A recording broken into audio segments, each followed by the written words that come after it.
Yari kita subong sa mga media, ganyan, no? Kay kami, 1/4 kami. Ang ila balita, amon ginabalita. Interviewon pa naman ang mga gapang interview. Kamusta ka gina ang ilang rally?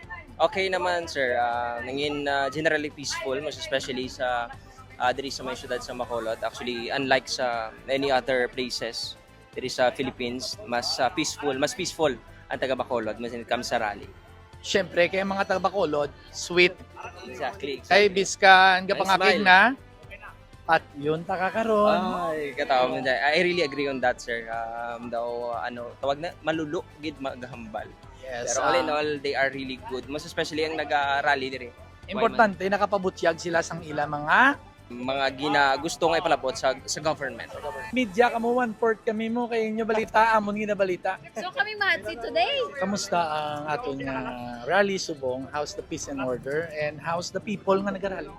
Actually, it's more siya, sa pila ka mga rally nga ginakatuan ko from time to time. Every time nga may ara sa nga like SONA, isa ni sa pinakatawag. Kamusta Hindi kami ang media, 1/4 lang kami. kamusta subong ang rally, ang peace and order? So para tapos na subong ang rally, ay So? galing na palibre ice cream kay kay Sidik. Kaso maambal sila kung marali sila kayong paluto ko damo. Damo nga ice cream malutoon tarason. Thank you so much. Hindi kami media. 1/4 lang. kami. Madamo kayong salamat. Action Radio and Bombo Radio. Sa nagapamangkot yung media kami, hindi kami media, 1/4 kami. Kaya ang ila balita, amon ginabalita. Gani, magbalita ay kita.